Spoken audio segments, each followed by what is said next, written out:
Roll A, take A.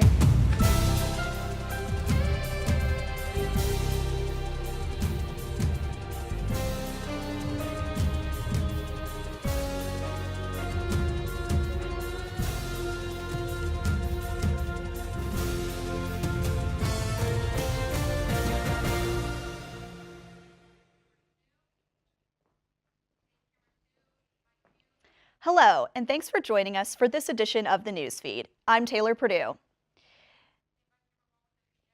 Every spring, thousands of students and faculty come together to give back to their community through service projects within Blacksburg and surrounding areas. This unique effort is called The Big Event, and it started at Virginia Tech in 2002. The residents of the community can sign up for Virginia Tech representatives to help them with tasks around their homes or yard that they may not be able to complete because of various reasons. Sign up for project requests start at the beginning of January, and residents can sign up online. Director of the Big Event, Kelly McConnell, is passionate about giving aid to anyone who needs it and spreading the word about the importance of the Big Event. With over 1,300 residents signed up for this year, the Big Event on April 6th is bound to make a difference yet again. Squire Student Center houses a variety of organizations and resources geared at more than just giving students a good place to eat and a seating area to pass the time. Over the years, the Student Center has added more resources to accommodate the needs and interests of its students. The center offers students a safe place to identify themselves and opportunities for cultural engagement, from specialized spaces for a multitude of student organizations, nap pods that allow you to time the duration of your naps, and a meditation and prayer space. There are many subtle ways for the students to practice self-care. Whether it be a quiet place to meditate, do yoga, and read, or an art gallery giving students an outlet for cultural love and acceptance, Squires is a resource for students to take care of themselves mentally, physically, and emotionally. Summer is just around the corner, and we see more people trying to live a healthy lifestyle. Reporter Nicole Gabe tells us how to lean into a healthy lifestyle in the safe way. Thanks, Taylor. Like you said, summer is just around the corner, and people are starting to set into gear on living a healthy lifestyle. It's important to take care of your body and mind, but are you doing it the safe way? Have you ever told yourself that you're going to start living a healthy lifestyle? Many of us have, but sometimes things don't follow through as planned. It's important to live a healthy lifestyle safely for many reasons. Nowadays, you see more and more people go to the gym or take personalized classes. Kiala Mason from Inbound Studio tells us what she recommends for approaching a healthy lifestyle. Try a lot of different things and find what resonates. So whether it's running outside or whether it's yoga or swimming, try a lot of different things because you never know what you might like in that particular season of your life. Simple exercises can be done at home, such as push-ups, pull-ups, sit-ups, yoga, and using weights. If doing exercises inside isn't your thing, the town of Blacksburg offers many hikes and trails that are available to the public. Working out and eating right are two key components when living a healthy lifestyle.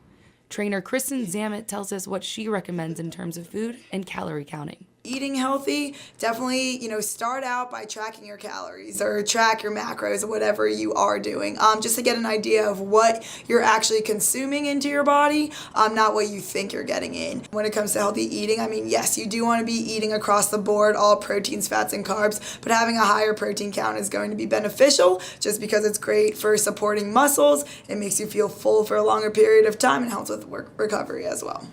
Tracking your goals and keeping up to date with your results are helpful ways to stay on track and keep motivated. Living a healthy lifestyle is important, not only for your health, but also your mental state. But before you jump into a new lifestyle, make sure you speak with your physician or a licensed trainer to ensure you're doing it the healthy way. Reporting in the newsroom, I'm Nicole Gabe. Back to you at the studio. Just ahead on the newsfeed, a look at how Virginia Tech students in the Equine Reproduction Club are preparing for foaling season. That story and more after this break.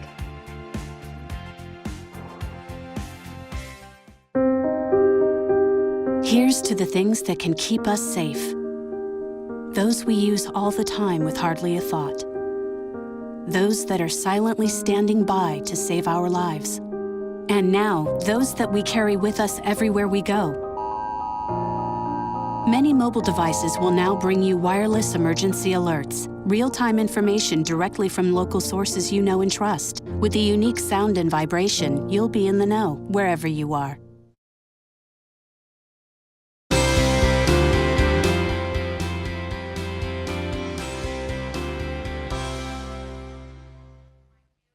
Welcome back to the newsfeed. I'm Taylor Purdue. The town of Christiansburg has begun construction of a new traffic intersection on Roanoke Street. The decision to build followed several traffic accidents and fatalities over the years, along with continued deliberation by city officials. The intersection will lie just off of Exit 2 on US 460, an interchange which allows access to Interstate 81, and can therefore suffer from bottleneck traffic.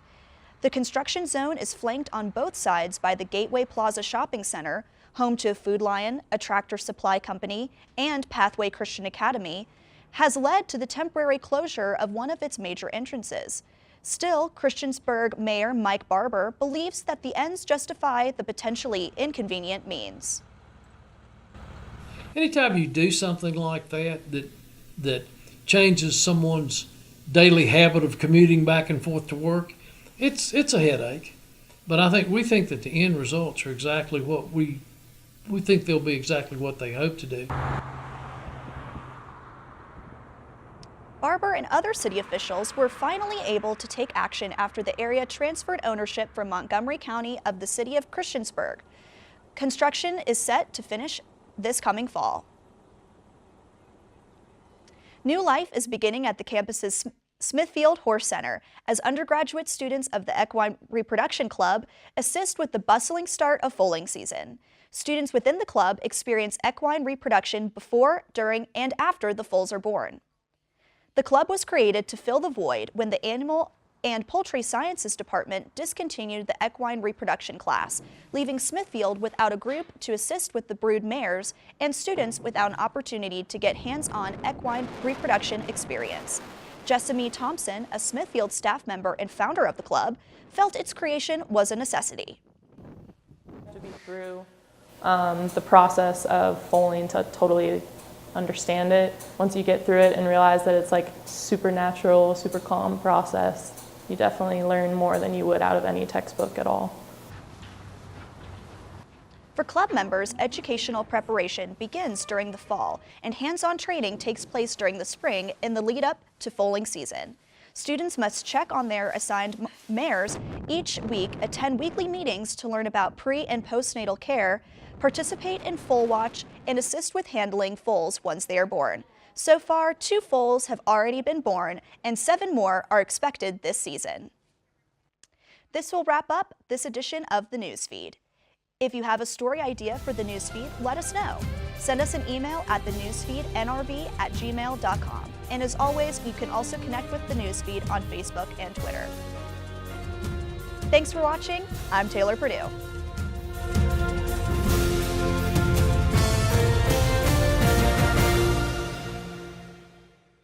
Take a look under your bed. Find stuff under there? What about jobs? No? Now try your closet. Still no jobs? Just more stuff? Well, you really have both. See, stuff is defined as household articles considered as a group. Sometimes this stuff is no longer needed. Wait, no longer needed? That can't be right. Because remember those jobs you were looking for? Those are really needed, and they're the stuff inside your stuff. Our job is to unlock those jobs, and it starts when you donate your stuff to your local Goodwill. Here's how we do it. When you donate to Goodwill, we sell your stuff to provide job training for people right here in your community. So just by teaming up with Goodwill, you help create jobs. And isn't that worth parting with the leftover keytar from your 80s cover band? Goodwill. Donate stuff, create jobs.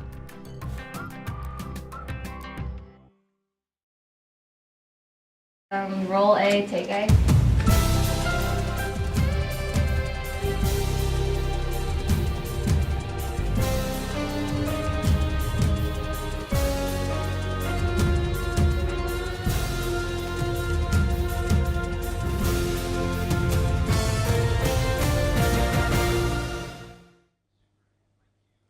Hello, and thanks for joining us for this edition of the Newsfeed. I'm Sydney Dittmar.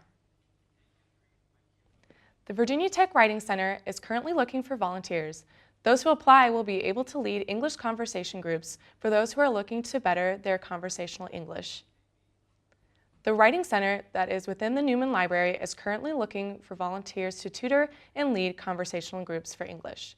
These groups allow international students to improve their conversational skills by allowing them to practice in a comfortable and safe environment.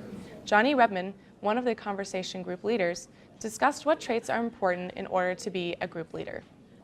The most necessary thing is being able to lead a discussion well, to keep a discussion going, a desire to want to know about the other person. This opportunity is a great way for international students to not only better their English skills, but also to meet new people. Forms to become a volunteer are located on the Writing Center's website for those wishing to apply. March Madness is one of the biggest sports events of the year and draws in a huge audience from across the nation. Here in Blacksburg, many local restaurants reap the benefits of basketball fans eager to watch the action, which includes the Hokies this year. For more on this story, Newsfeed reporter Josh Gann joined us in the studio. Josh? Thanks, Sydney. With March Madness in full swing, basketball fans everywhere have their eyes fixed on the screen at all moments. This has a major effect on local restaurants, which are drawing larger than average crowds. This opens up a large window for increased profits since the tournament is nearly a month long. Here in Blacksburg, many restaurants are experiencing this boom in business. Sharky's on Main Street is no exception, as the tournament has already boosted its number of customers after the first weekend alone. Manager Cam Longmire took note that this should be no surprise due to the Hokies' success this season and their run in the tournament. Oh, well, in years past, it hasn't really affected us that much, but this year, since Tech's such a good basketball team, we've seen great spikes, especially like obviously right now when it's just started. It's really interesting. For previous games also, we've seen great spikes in business. It's been awesome. The Hokies marched their way into the Sweet 16 this weekend, which has all of Blacksburg buzzing. This should be a good sign for restaurants like Sharky's, who could continue to see big business deep into the month of March. Reporting for the Newsfeed, this is Josh Gann. Back to you at the news desk, Sydney. Just ahead on the Newsfeed, Living Learning Communities offer a unique opportunity for students at Virginia Tech. This story and more after the break.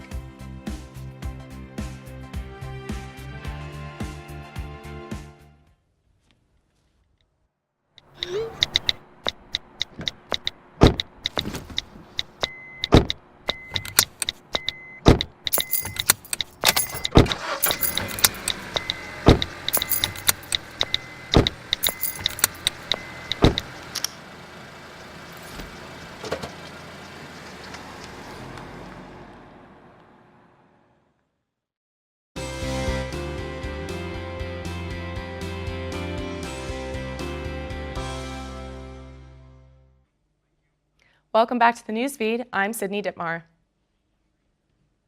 Virginia Tech Living Learning Communities offer students a unique opportunity to learn inside and outside of the classroom by living with peers in a specialized program. Living Learning students are required to live in their on-campus community dorms for at least 2 years to receive the program's full benefits. Senior Yasmin Shama says that her Living Learning community was beneficial to her college experience. From the get-go, I think it just gave me a community of people to just hang out with, which is like at its simplest form, what it's meant for. So like my friends from Innovate are still my friends today. Living Learning Community for Entrepreneurship, located in Pritchard Hall, provides its residents with exclusive opportunities such as entrepreneurship workshops and fireside chats with successful entrepreneurs. The 12 Living Learning Communities are designed to give their residents a leg up in their desired fields by fully immersing them in their chosen topic, including arts and creativity, culture and identity, engineering, and more. That will wrap up this edition of the Newsfeed.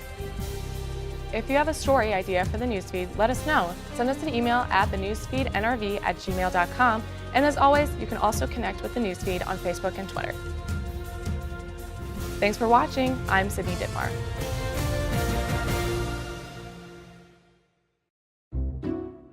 I'll never forget the day our landlord called and said, read your lease. No pets allowed. My owner tells him my dog ate the lease, but that didn't work. And now I'm stuck in a shelter. But this pit bull is ready for a new crib. I'm loving, loyal, and play well with others. So don't be intimidated by all my muscles, because the biggest one I have is my heart.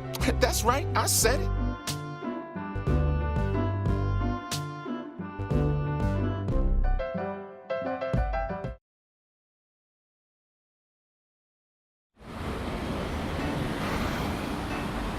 Hey, let's check out this park.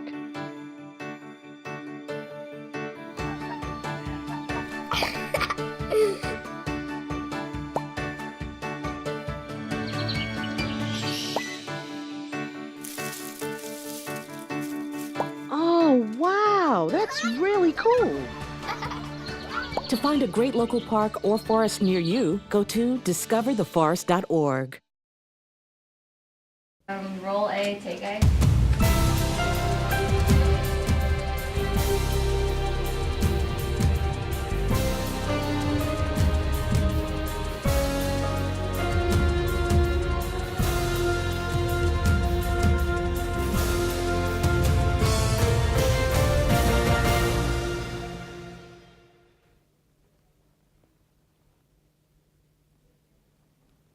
Hello, and thanks for joining us on this edition of the Newsfeed. I'm Jessica Spires. And I'm Wing Fan. On Monday, March 19th, Virginia Tech kicked off their second annual Giving Day, a day dedicated toward faculty, students, alumni, and all lovers of Virginia Tech to give back to the university. The goal of this day is to raise funding to ensure the growth of the university. Newsfeed reporter Courtney Flickinger has more in this report. In 2018, Virginia Tech announced their first annual Giving Day campaign. This fundraising event, which takes place for 24 hours, is a chance for all members and friends of Virginia Tech community to give back to the university. The goal is to raise funds to continue success in the university's growth for current and upcoming Hokies. Within the first 10 hours, the campaign surpassed $2 million from over 3,700 donors. This has already passed the total donation amount of $1.6 million last year. During Virginia Tech's first Giving Day event, the College of Liberal Arts and Human Sciences made the most amount of money among all of the colleges in the university. This gave them bragging rights for this year's second annual Giving Day. Dan Cleveland, the Assistant Dean of Advancement for the college, tells us more on how they're using their funds.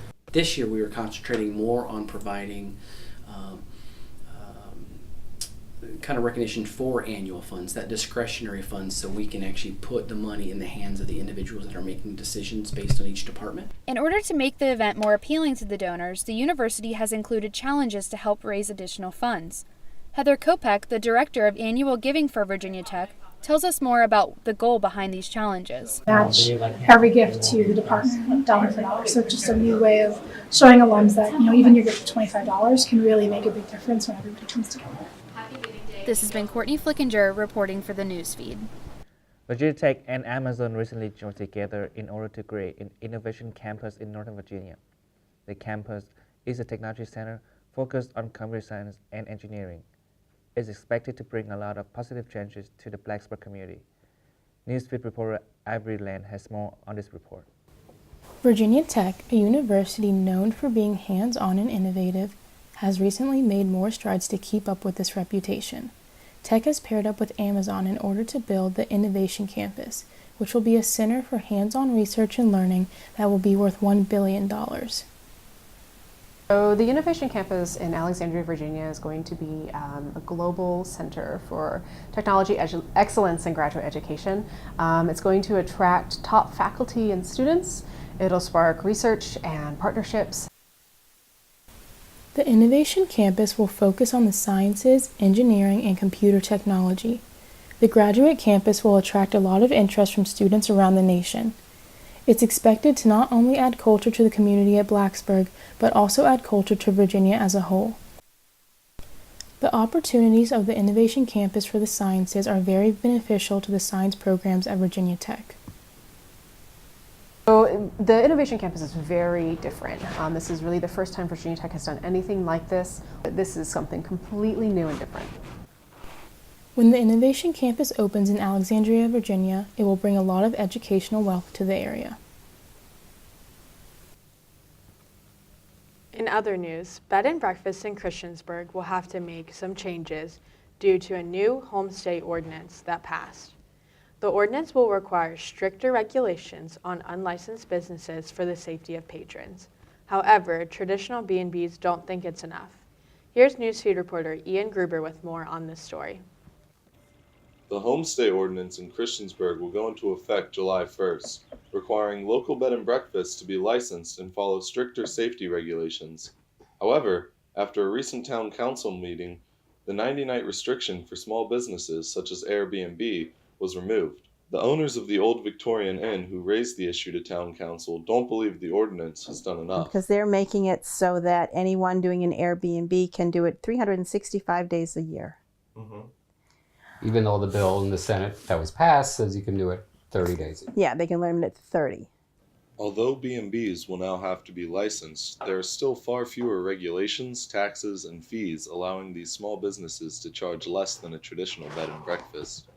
Local businesses like Evergreen, the Bel Capazzi House, and the Clay Corner Inn have been forced to shut down due to this. A tremendous number of bed and breakfasts, traditional bed and breakfasts, are going on the market as private homes. And we've explored that as well.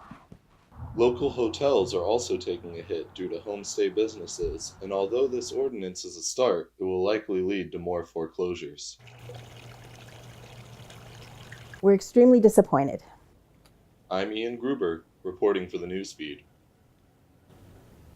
Just ahead on the newsfeed, we will learn what Blacksburg plans to do with their increased budget. And we will look at how the fall of the dairy industry is affecting dairy science majors. That story and more after this break.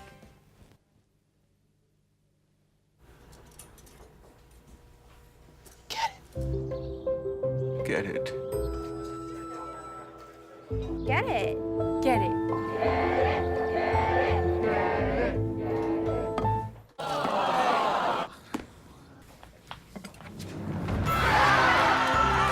Give your town a reason to celebrate, because every Goodwill item you bring home brings job training and more to your community. Goodwill, bring good home.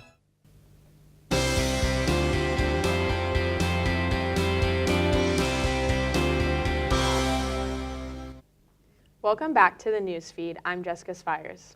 And I'm Wing Fan. The town of Blacksburg recently released its new budget, showing an increase from last year's by over 10%. The new fiscal year starts July 1, and the town will have around $94 million to spend. One increase in the budget is $4 million allocated to Blacksburg Transit for new buses, but the biggest reason for the increased budget is the planning of a new police station. The old Blacksburg Police Station was built in the 1980s for a small town. However, Blacksburg and its police have been expanding for the past decade. The police have seemingly outgrown their headquarters on Clay Street. Deputy Town Manager Steve Ross believes this new headquarters will give the police a stronger presence. The new Blacksburg Police Station will be on the old middle school lot on South Main Street. Being headquartered on the busiest street of town will make the police more visible to the public. The town has plans for construction to begin on the old middle school lot as soon as late summer. Some members of the Virginia Tech community are putting a different spin on the big event. In early April, a Virginia Tech club will be doing an alternative big event on the Appalachian Trail. Newsfeed reporter Michaela Kreiter joins us from the newsroom with more. Michaela? Thanks, Wen. The Outdoor Club at Virginia Tech will be hosting an alternative big event trip on April 6th. The trip is in response to some backlash regarding the sustainability outcomes of the actual big event. The focus will be on the Appalachian Trail, approximately 30 minutes away from the Virginia Tech campus. The event participants plan on tidying up the trail from fallen branches and excess trash. The Outdoor Club wants to leave a bigger mark than just putting more mulch on top of last year's mulch. Some participants' feelings towards the big event question the overall effectiveness of the effort. The big event, I know it's hard to organize a lot of people like that, and that working with construction stuff is, you know, a hazard. But I think with a little bit of training, I think it could be a lot more productive. Leading up to the event, the Outdoor Club is preparing trip participants in a manner to ensure the best results. Contrary to that, the big event gathers a large amount of participants but fails to train them meaningfully. The Outdoor Club is making it a top priority to guide participants and supply the tools needed to exceed the big event. Participants will be cleaning up branches and trash around various trails on and near the Appalachian Trail. Participants are passionate about the Blacksburg community sustainability and are working towards cleaning up the community in areas that the big event does not touch. For more information, visit the Outdoor Club at Virginia Tech's website. I'm Michaela Kreider reporting. Back to you at the news desk. Thanks, Michaela. In other news, the dairy industry in the United States has suffered a hit in recent years. As a result of the decline, many dairy farms across the nation are forced to downsize or close down. The downfall of the industry also affects many dairy science majors at Virginia Tech. Newsfeed reporter Mike Liu has more in the next report. The Dairy Science Department is part of the College of Agricultural and Life Sciences at Virginia Tech. The department currently has about 70 undergraduate students, 13 graduate students, and 9 faculty members. In the past few years, the dairy industry in the United States is declining, and this has affected dairy science students at Virginia Tech as well.